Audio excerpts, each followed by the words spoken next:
Amigos y hermanos, una bendición estar de nuevo con ustedes este domingo. Es una gran bendición poder escudriñar la palabra y juntos estudiar y aprender lo que el Señor tenga para nosotros.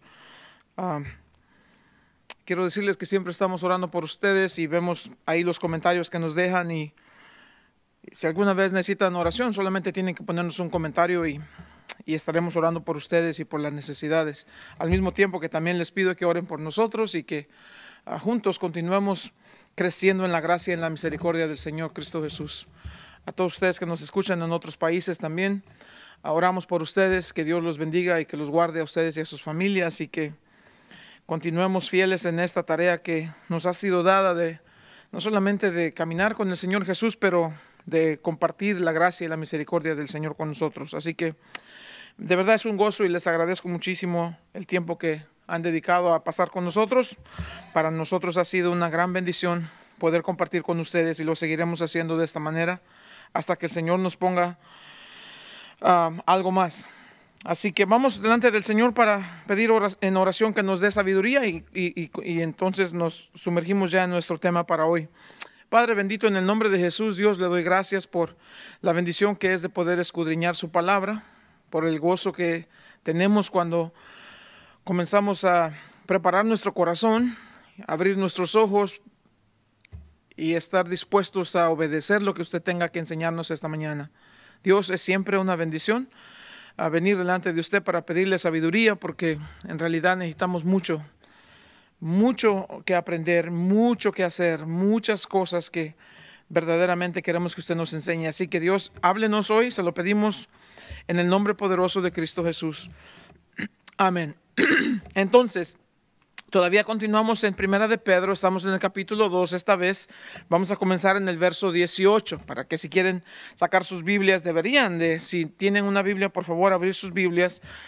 Siempre una buena práctica al escuchar un mensaje es de corroborar nosotros personalmente lo que alguien está diciendo y ver si eso es lo que está escrito, porque es muy fácil solamente escuchar lo que alguien dice y de pronto pueden perderse ciertas cosas ahí. Así que les recomiendo que siempre tomen una Biblia, un papel, un lápiz y vayan anotando lo que ustedes están escuchando, para que seamos pues cuidadosos de que no vamos a entender una cosa por otra.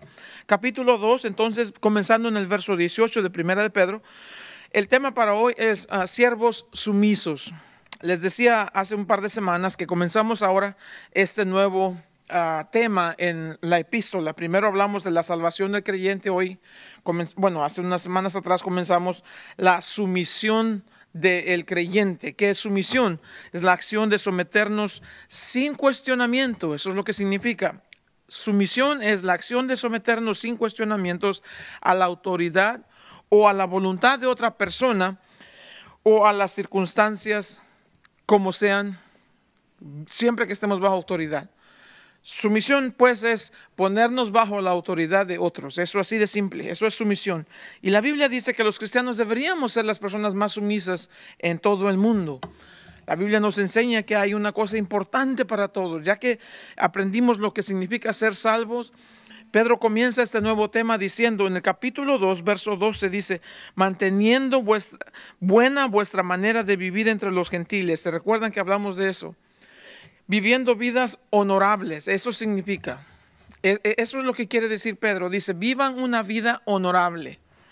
Me recuerdo cuando estaba en Panamá que las personas que forman parte del gobierno local en una comunidad o en un ayuntamiento o en un municipio, se les conoce como representantes y se les conoce como el honorable fulano, y toda la gente allá decía: ¿qué honorable va a ser este?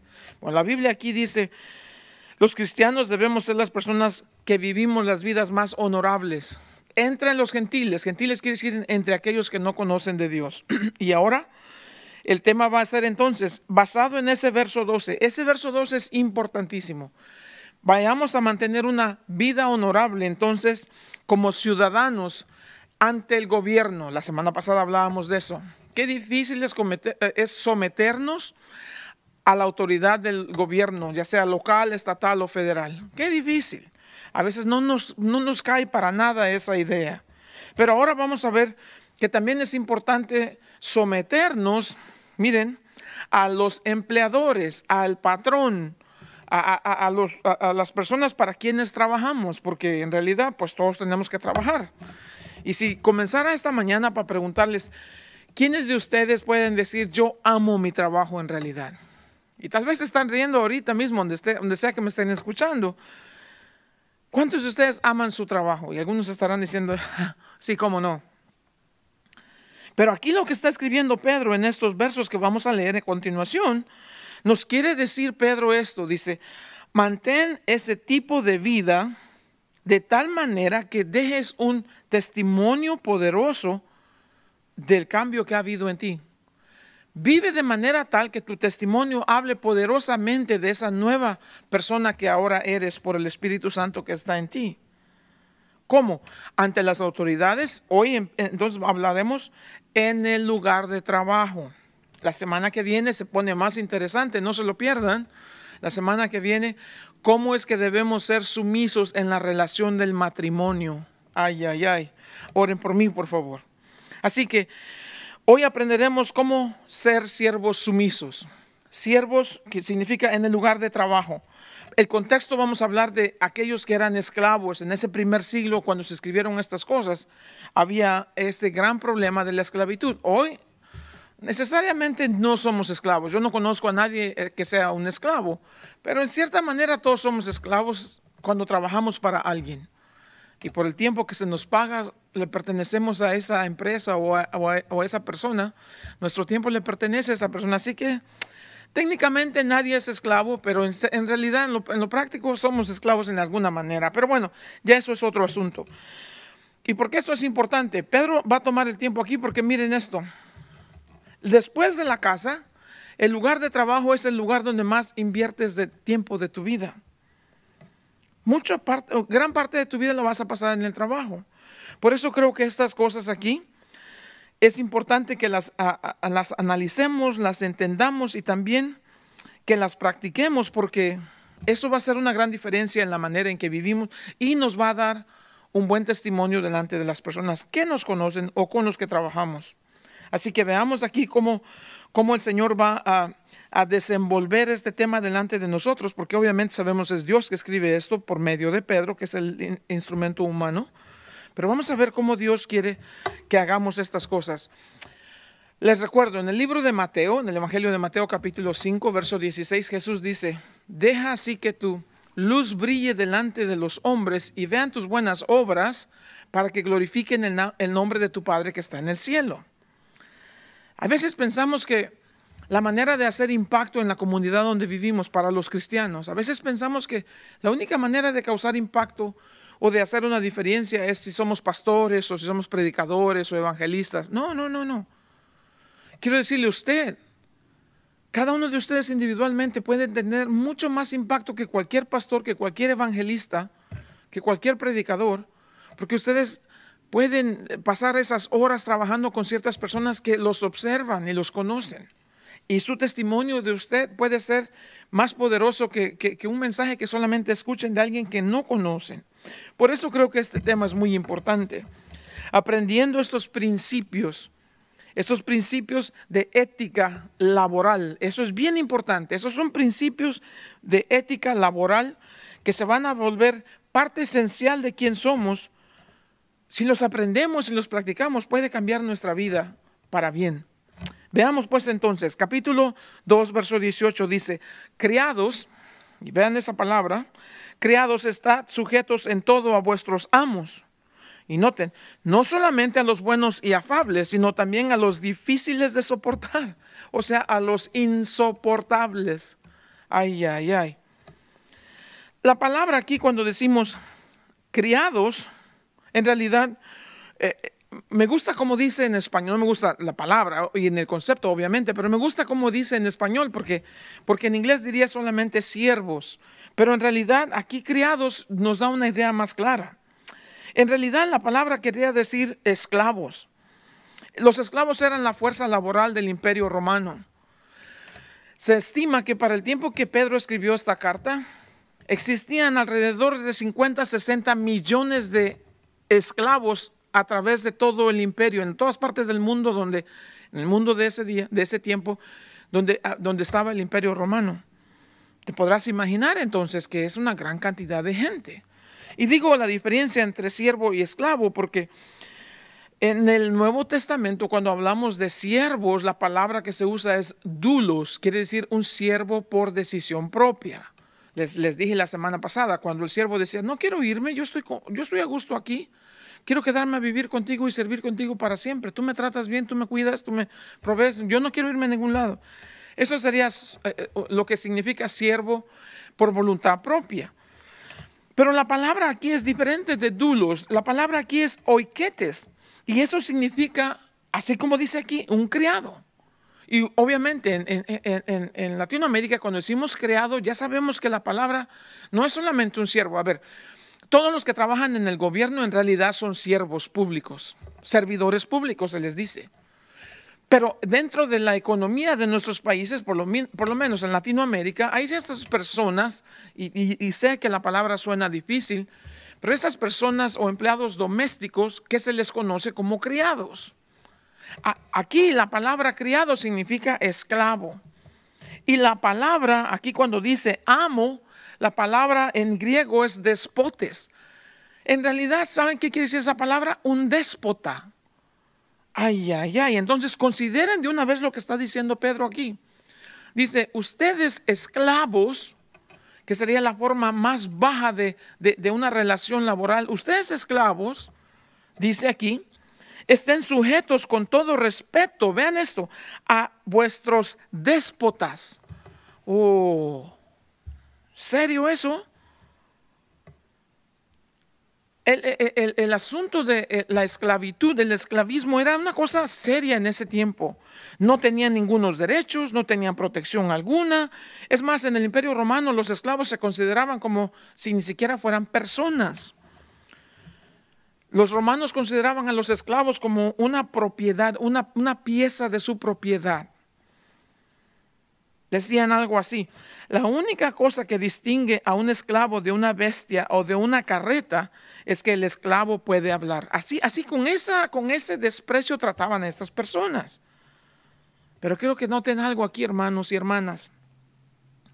Si usted lee la Biblia, particularmente el Nuevo Testamento, aunque había una gran cantidad enorme de esclavos, y antes de Jesús en todo el tiempo hubo esclavos, pero nunca en la Biblia hay nada que diga que hay que organizarnos políticamente, socialmente, para derrotar al esclavismo o para protestar o para pelear.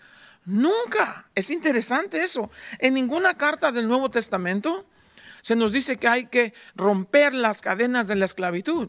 Y yo te pregunto, ¿por qué sería que no lo hicieron? Creo yo que hay dos cosas importantes. ¿Por qué? Porque nunca en la Biblia se nos incita o se nos instruye a pelear y protestar contra esto. Hablamos del primer siglo, tomen en cuenta, el primer siglo. Ya estamos después, 2000 años después, pero estamos hablando de ese tiempo. ¿Por qué el Nuevo Testamento no hacía mención de rebélense contra la esclavitud? ¿Por qué no? Número uno, porque el cristianismo era un pequeño número de personas al principio, no era un grupo poderoso, no tenían representantes políticos, no había nadie en el gobierno, era por la gran mayoría esclavos que habían venido a convertirse al cristianismo. Una.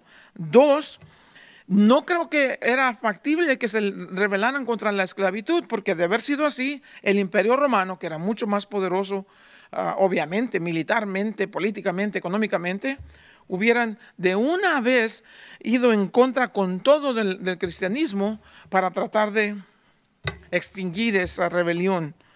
Entonces creo que por ahí va el asunto, aunque no se nos olvide. Conforme fue avanzando el tiempo, se estima que para el cuarto siglo, para el año 400 y tanto, en solamente 400 años, el cristianismo había avanzado de manera tal que entre más crecía el cristianismo, más disminuía la esclavitud. ¿Y cómo fue que sucedió esto? Porque el cristianismo apela al cambio del corazón. No es un problema social que el cristianismo quiere enfrentar, es un problema de pecado.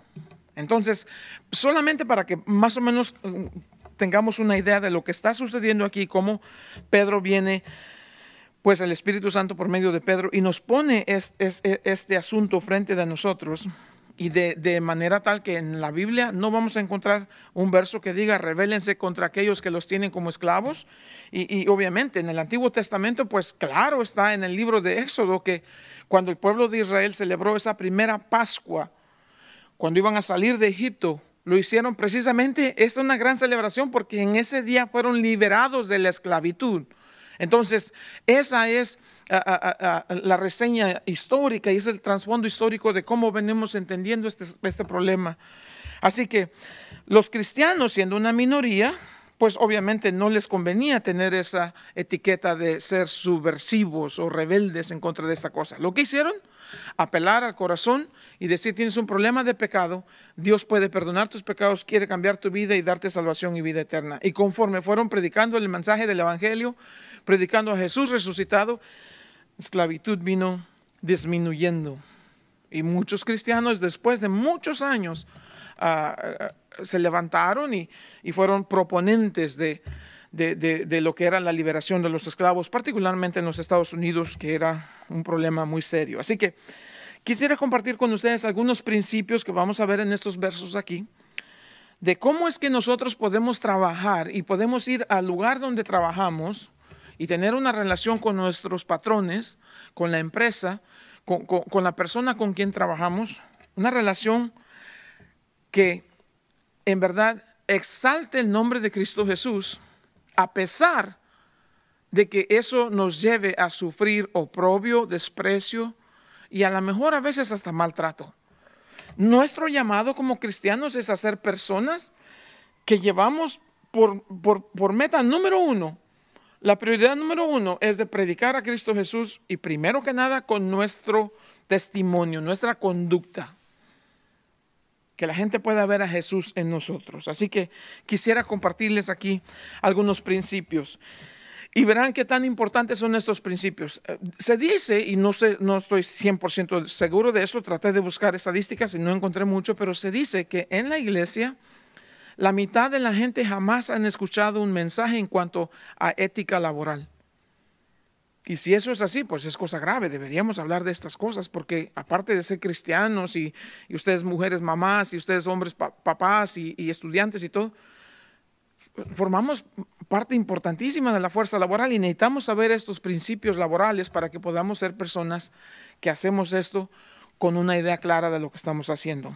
Entonces vamos a ver, principio número 1, dice aquí: con todo respeto debemos estar sujetos a nuestros amos. El principio, anótelo porque son 4 y les van a ayudar de verdad, le quiero decir esto. Anote esto y repítanlos y estúdielos, escudriñenlos y búsquenle por todos lados.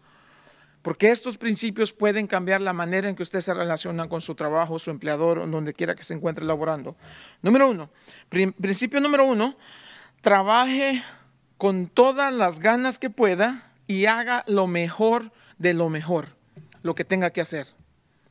Trabaje duro y haga siempre lo mejor que pueda hacer. Sea un tipo de empleado que cualquier compañía se estaría peleando por contratarlo a usted. Noten cómo dice aquí: con todo respeto. Sujetémonos a nuestros amos con todo respeto. Quiere decir, no sea amargado, no sea negativo, no ande refunfuneando, no sea alguien que se la pasa renegando, no sea alguien que se la pasa murmurando, no sea alguien que se la pasa peleando ni nada de estas cosas. Vea cómo dice la Biblia. Sean buenos y afables. ¿Y cómo dice? Con los patrones que son buenos y con los patrones que son malos. La palabra aquí nos dice clarito. Con aquellos dice que son insoportables. Porque muy posiblemente podemos decir: es que tú no sabes dónde trabajo. Y es posiblemente, cuando Pedro escribió estas cosas, las personas que escucharon esta carta cuando la estaban leyendo por primera vez, tal vez ellos mismos habrán dicho: es fácil para Pedro hablar de la esclavitud y cómo comportarnos bien con el patrón, porque él nunca fue esclavo. El asunto es que Pedro no se pone a sí mismo como ejemplo. Más adelante vamos a ver, Pedro pone a Cristo Jesús como supremo ejemplo de sumisión. Entonces aquí, principio número 1, trabaje con todas sus ganas, su empeño, su ánimo y haga lo mejor de lo mejor que pueda hacer. No solamente se presente, vamos a hablar un poquito más de eso. Hágalo con respeto, hágalo con dignidad, no sea negativo, no sea amargado, deje de renegar y haga su trabajo lo mejor que pueda. Llegue temprano, tal vez de los primeros en llegar, de los últimos en irse, deje su lugar limpio, tenga buena relación con las personas, con su patrón, ore por su patrón todos los días, con su familia, enséñele a su esposa, a sus hijos a orar por su patrón, aunque ellos sepan que el patrón es malo. Y vean esto aquí, no solamente que trabaje duro, pero tenga por anticipado, en su lugar de trabajo va a haber complicaciones. ¿Por qué? Porque si usted es cristiano y el patrón no es cristiano, estamos entrando en un área de conflicto. Eso tenemos que tener anticipado. Vean lo que dice al final.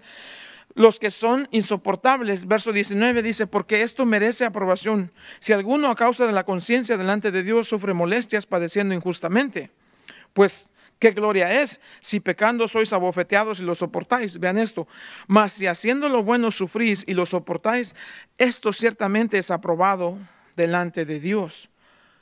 Tengan por claro y anticipado que va a haber problemas en el trabajo, va a haber envidia, va a haber aquellos que murmuran de usted, va a haber aquellos que están chismorreando acerca de usted. Si usted es cristiano y a ellos les gusta estar escuchando chistes sucios y a usted no se aparta de ellos, lo van a criticar, le van a murmurar.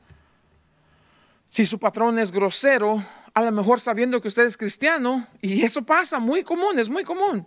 Usted trabaja en un lugar y una vez su patrón se da cuenta que usted es cristiano, a lo mejor el abuso para usted va a ser mayor que con los demás. Porque esos sí tienen la lengua suelta, esos sí pueden pelear, esos sí no se dejan.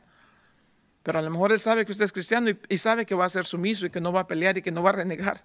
Y le van a tender a cargar la mano. Esa es la realidad. Vea cómo la Biblia es hermosa en verdad. Habla para hoy, para usted y para mí. A pesar que se escribió hace miles de años, todavía sigue siendo la palabra de Dios que es viva y eficaz. Y es bien importante esto. No todos los patrones allá afuera son buena gente.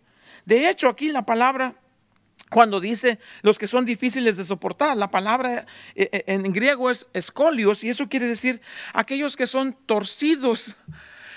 Dice, tienes que soportar a aquellos patrones que son chuecos. Eso es la palabra que está diciendo aquí.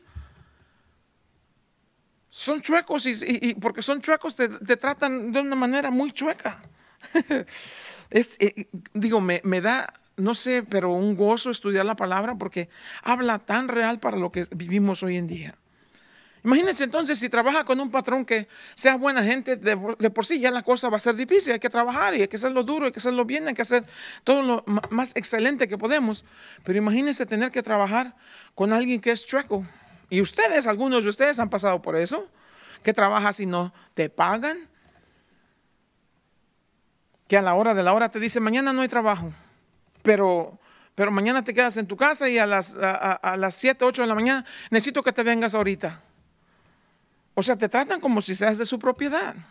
¿Pero qué debemos hacer? Trabajamos duro y hacemos siempre y damos siempre lo mejor de nosotros. Principio número 2. No se te olvide que tu lugar de trabajo es tu campo misionero. Estás ahí con una misión de ser embajador de Cristo Jesús. Imagínate que tu lugar de trabajo es un país a donde el Rey de Reyes y Señor de Señores te ha mandado como un embajador, como el representante absoluto de quien Él es. Tú estás ahí porque ese es tu campo misionero. Si ves el trabajo de esa manera, en verdad vas a tener una diferente perspectiva, no importa lo que pase. Como creyentes debemos siempre decir, estoy en este trabajo porque Dios me puso aquí. Y ahora estarás pensando, híjole, hubiera sabido esto hace tiempo. Y por eso estamos diciendo, hay muchas veces que no se habla de la ética laboral, pero aquí está en la Biblia, debemos de hablar de eso y nos va a ayudar. Qué diferente es ir a trabajar el lunes en la mañana diciendo, estoy aquí porque el Señor me puso aquí. Y si me puso aquí, tiene un plan y un propósito. Voy a orar por mi patrón. Les voy a decir rapidito lo que puede suceder con esto, ¿ok? Y es a lo mejor a manera personal, pero es real, es efectivo, es poderoso. Tengo un hermano que se fue a vivir al estado de Utah, aquí en los Estados Unidos. El estado de Utah, por su gran mayoría, se conoce por ser un estado donde habita la mayoría de mormones, o más bien la mayoría de los que viven en ese estado son mormones.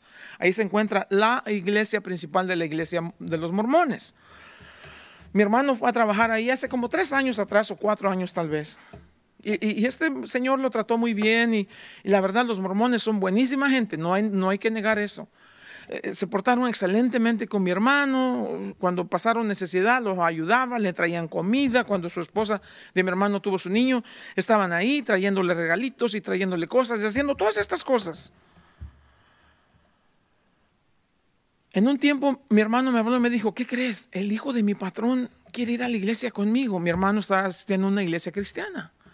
Y yo me quedé: ¿en serio? ¡Qué bendición, man! Bueno, hace un par de días atrás, para no hacer el cuento tan largo, mi hermano me mandó un texto y me dijo: ¿qué crees, man? ¿Qué pasó? Mi patrón se salió de la iglesia de los mormones. ¿Cómo? Sí, en este tiempo que no había servicios con ellos por la pandemia, el hombre se quedó en la casa y se dedicó a estudiar la Biblia, solamente la Biblia. Y en todo este tiempo llegó a descubrir que estaba en el lugar equivocado, solamente por leer la Biblia. Y le dije a mi hermano: wow, ese es el poder de un testimonio. No porque es mi hermano, porque él es buena onda, es un buen trabajador, es serio y todo. Ese es el poder de un buen testimonio. Imagínense esto. Muy pocas veces se oye que un mormón deje la iglesia. Y este no era cualquier mormón.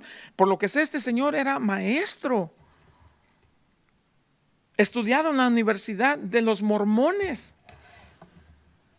Pero eso es lo que la palabra de Dios puede hacer cuando toma la vida de una persona y lo vuelve a un instrumento que Dios puede usar. No se te olvide, tú estás donde estás porque el Señor te puso ahí. Así que a chambear, a hacer una diferencia, a hacer lo mejor que puedes y que entiendas todos los días: voy a mi campo misionero. No trabajo para mi patrón, trabajo para el Dios del cielo y de la tierra. A Él es al quien estoy sirviendo. Cuando piensas de esta manera, 2 cosas van a pasar. Tu posición se eleva, no eres el simple empleado de la compañía por muy buen empleo que tengas. Eres embajador de Cristo Jesús. ¿No hay una elevación tremenda en eso? Claro que sí. Y número 2, al saber que no estás ahí como un empleado simplemente de la empresa, ahora no solamente tu posición cambió, pero también debe cambiar tu actitud. Los creyentes siempre deben tener una actitud de gratitud. Siempre se ha dicho, la gratitud es la actitud que pone la altitud de cómo vivir una manera justa, una vida justa en medio de los gentiles. Wow, esto es, de verdad, me encanta cómo la Biblia es tan real y tan práctica para hoy. Luego dice aquí en el verso número 19, ¿qué gloria es que si pecando sois abofeteados y lo soportas? No, si haces mal en el trabajo y te castigan, pues te lo mereces. Eso es lo que la Biblia está diciendo aquí. Pero luego dice aquí, no te sorprendas si te castigan porque fallaste. Para ese tiempo en los esclavos eso era horrible. Un esclavo hacía una cosa así que no le gustaba. Hay que decirle, tenía que lavar los pies al patrón porque venía cansado con agüita tibia. Si el agua estaba fría, le podían... los amos tenían en su mano la vida de los esclavos. Los podían matar por cualquier cosa que se les diera la gana. Gracias a Dios no vivimos en esos tiempos ahora. Pero sí puede ser que por alguna falta que cometas en el trabajo tengas que ser castigado. Y si porque cometiste una falta eres castigado, pues ¿de qué vas a renegar? Pero aquí dice la Biblia que si haciendo el bien sufres y pacientemente perseveras y aguantas eso y te mantienes callado y tienes una buena actitud, nota lo que dice aquí. Si haciendo lo bueno sufres y lo soportas, eso es ciertamente aprobado delante de Dios. Eso es aprobado delante de Dios. La palabra es gracia. Eso trae un regalo inmerecido de parte de Dios. Dios te ve y dice, me encanta cómo me representas, me encanta cómo me sirves. 2 ejemplos, ustedes lo pueden buscar en su propio tiempo.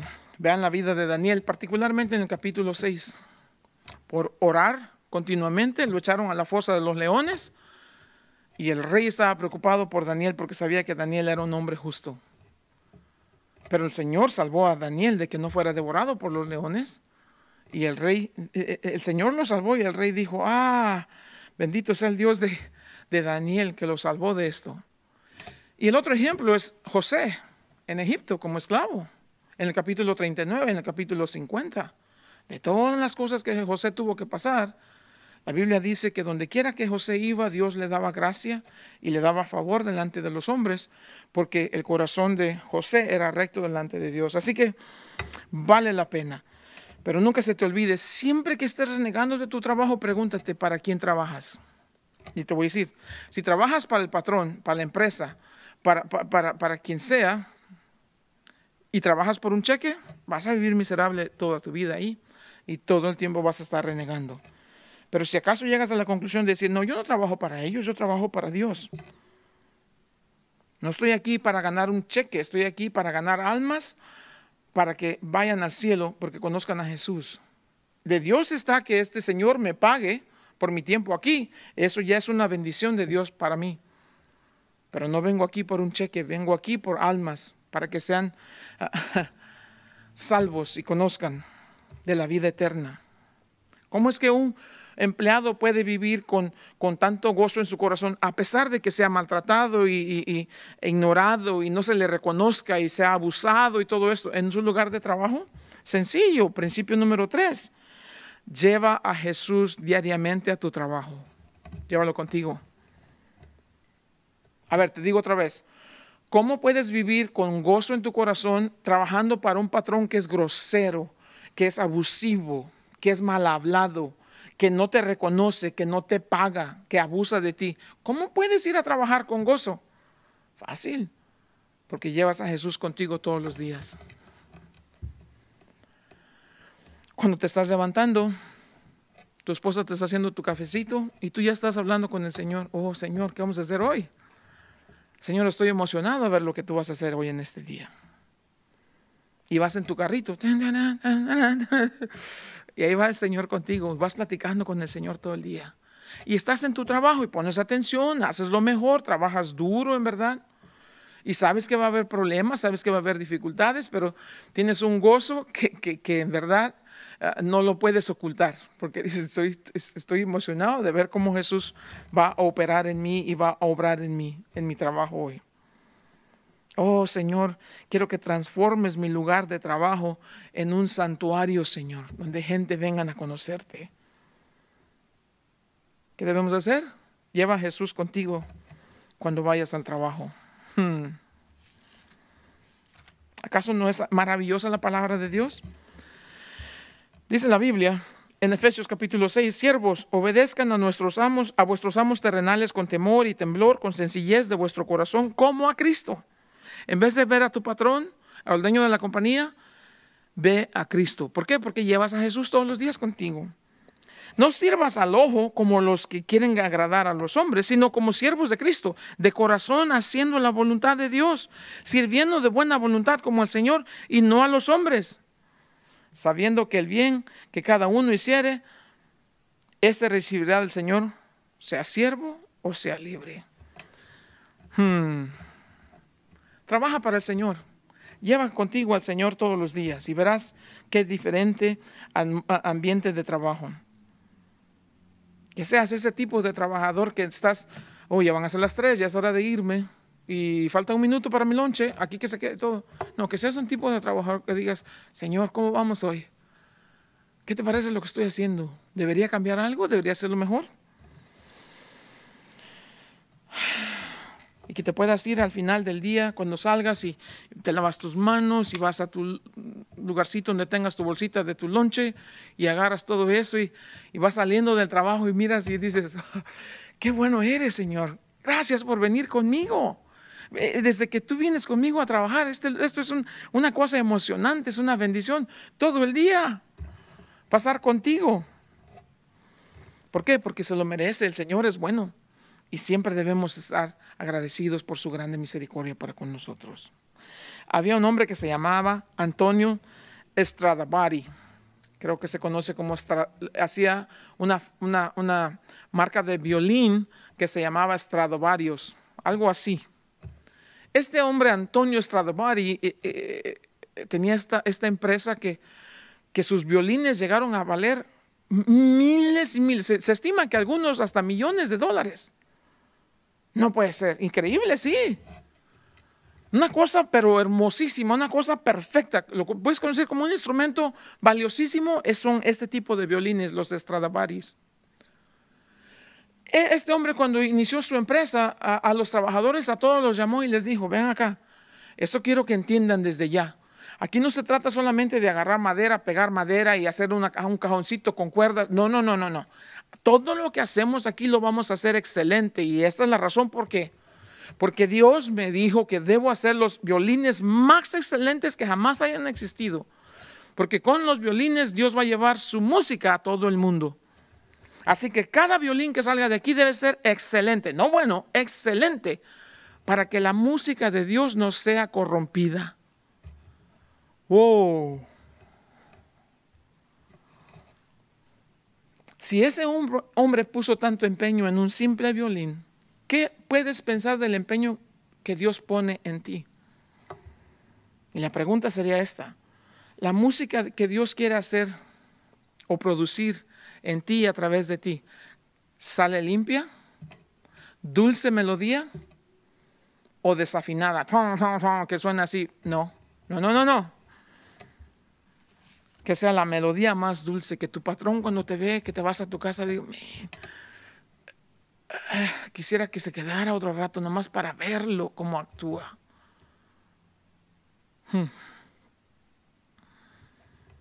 Verso 21. La Biblia dice: para esto fuiste llamados, porque también Cristo padeció por nosotros, dejándonos ejemplo para que sigamos sus pisadas. Esas son las buenas noticias. Para esto fuiste llamado. Estamos siguiendo al Señor, al Salvador del mundo, lo que significa que si lo vamos a seguir, tenemos que padecer como Él padeció. Y eso es bien importante. Pablo dice: yo solamente quiero ser hallado en Él y llegar a ser semejante a Él en su sufrimiento y aún en su muerte. Que el deseo de tu corazón sea ser como Jesús. Ahora, la palabra ejemplo aquí era, en esos tiempos se usaba esto que se llama como papiro. No había papel así como tal, pero era papiro que sacaban de esta planta y lo hacían casi como cartoncillo, pero un poco más transparente. Entonces, los maestros, para enseñarle a los niños a escribir, hacían una tableta de barro, y en la tableta hacían las letras del abecedario. Obviamente estaban resaltaditas, ¿verdad? Y ponían el abecedario así, y luego cortaban esos pedazos de papiro y ponían encima de esta tableta de barro, y comenzaban los niños ahí con un carboncito a calcar, así se llama la palabra, calcar la letra, y así aprendían a escribir. Entonces quiere decir aquí, dice, que cuando Jesús nos dejó un ejemplo, tu vida debe ser una copia al carbón de lo que es la vida de Jesús. Porque tu vida es una calca auténtica de lo que Jesús es. Qué privilegio de que podamos vivir en este mundo con la gente que nos conoce viendo a Jesús en nosotros. Lo que me lleva al principio número 4. No solamente se trata de presentarnos al trabajo, se trata de crecer en el trabajo. Que si vas a estar haciendo algo, lo hagas de una manera tan excelente que seas el mejor haciendo lo que haces, pero también que las circunstancias, la adversidad, el abuso, el maltrato, las palabras groseras de tu patrón te están haciendo más y más fuerte. No solamente te presentaste a trabajar, pero te presentaste a que Dios pueda hacer en ti una transformación. Tu patrón y tu trabajo, uno de ellos es el martillo, el otro es el cincel. La mano que mueve el martillo y la mano que detiene el cincel son las manos de Dios. Aquí está la copia perfecta de mi Hijo amado Cristo Jesús, y lo voy a ir cincelando. Y cada cincelazo, ¡uy! ¡Oh, no! Duele.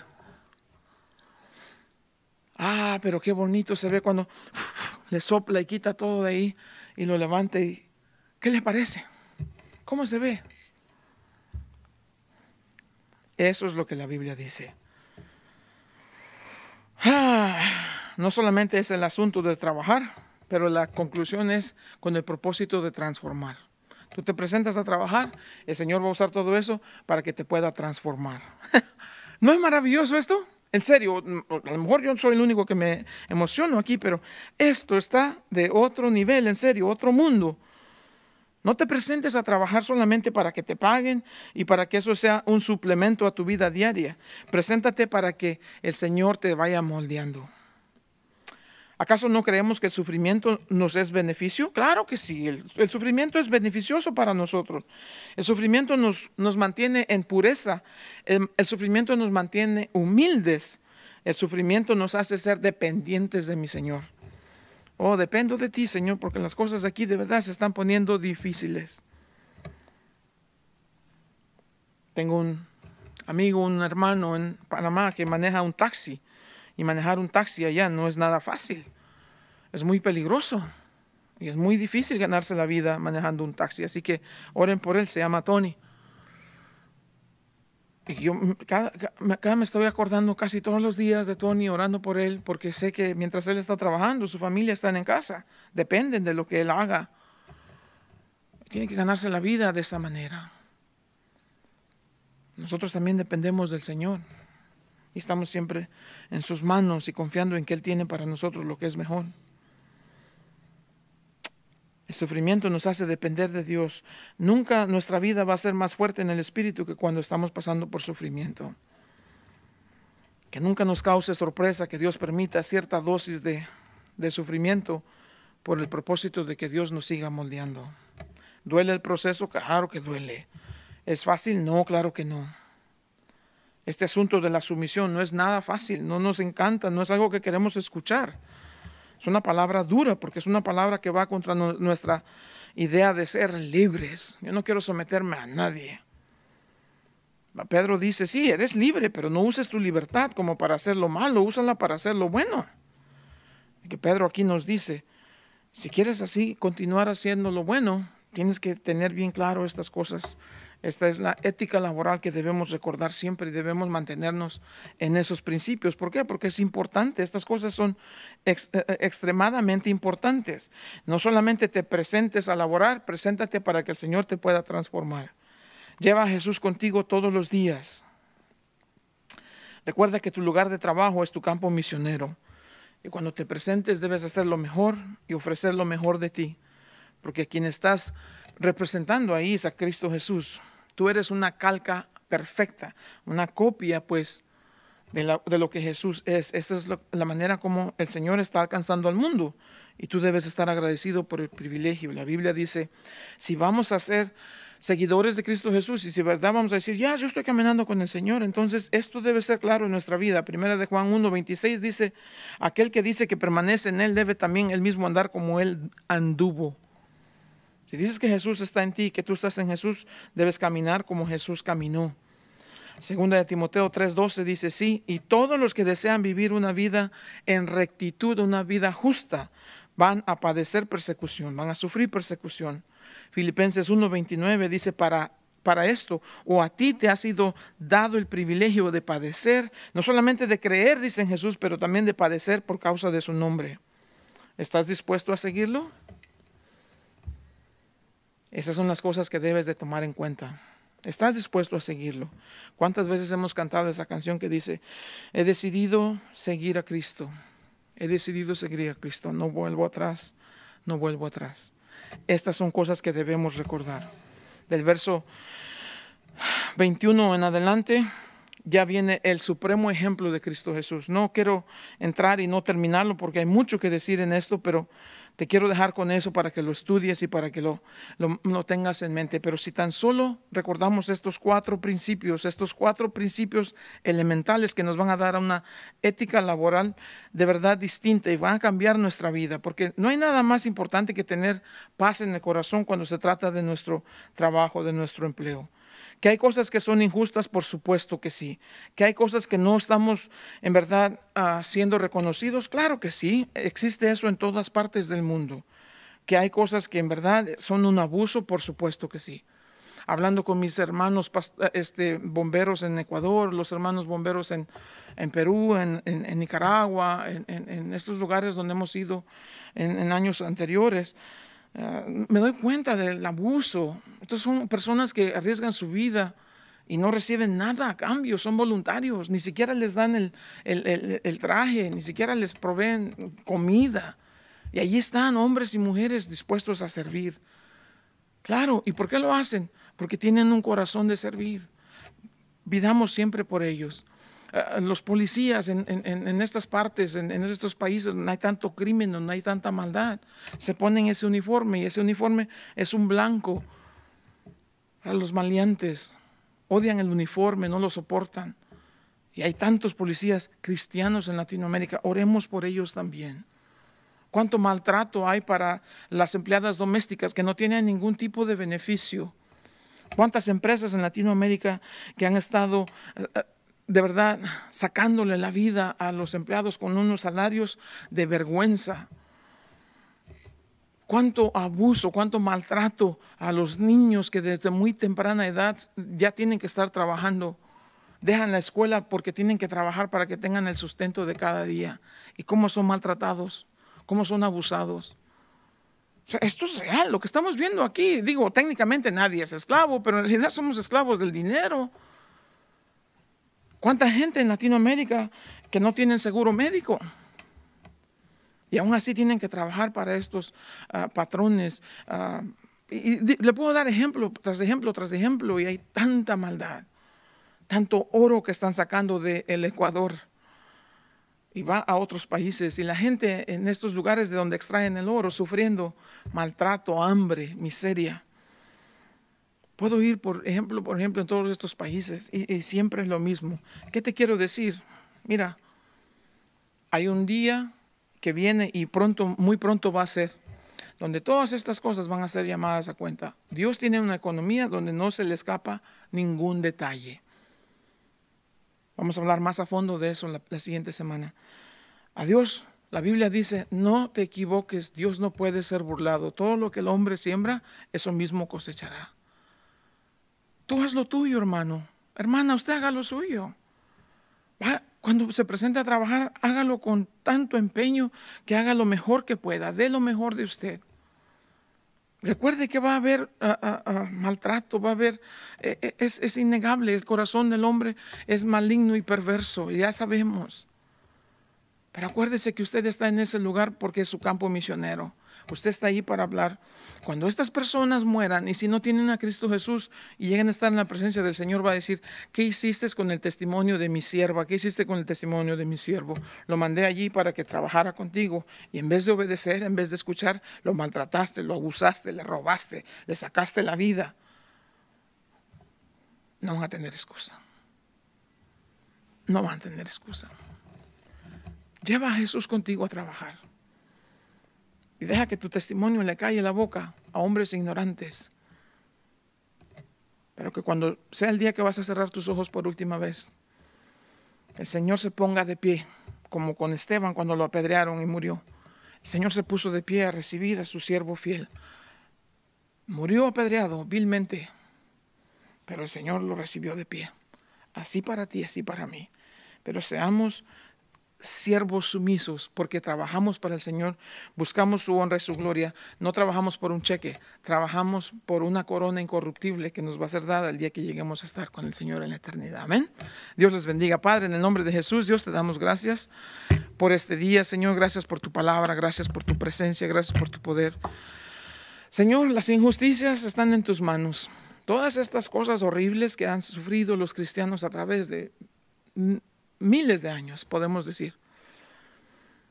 Todas estas cosas están en tus manos, Señor. Tú sabes el maltrato, tú has visto la humillación, tú has visto el abuso. Oh, y no quiero pensar de una persona que caiga en las manos del Dios vivo. Dice tu palabra, dura cosa es caer en las manos del Dios vivo. ¿Y por qué es duro? Oh, porque tú eres nuestro Padre. Y a ti no te gusta cuando alguien molesta o maltrata a tus hijos. Tu palabra dice que tus hijos, nosotros somos la niña de tus ojos. ¿Qué pasa cuando alguien irrita tu ojo?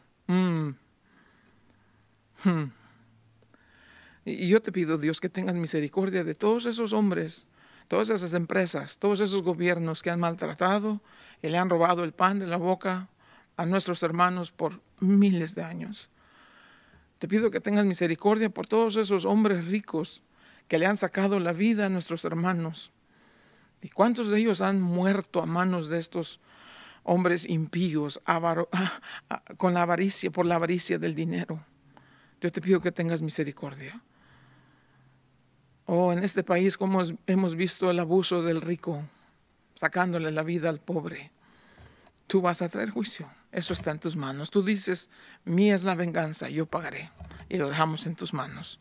Solamente recuérdanos, Dios, de hacer lo mejor que podemos, de anticipar que habrá problemas, de reconocer nuestro trabajo como nuestro campo misionero y de todos los días llevarte con nosotros a trabajar. Gracias que vas conmigo al trabajo. Qué dulce es pasar el día contigo, Señor. No por un cheque, por esa corona incorruptible de justicia. A ti sea la honra y la gloria por siempre en Cristo Jesús. Amén.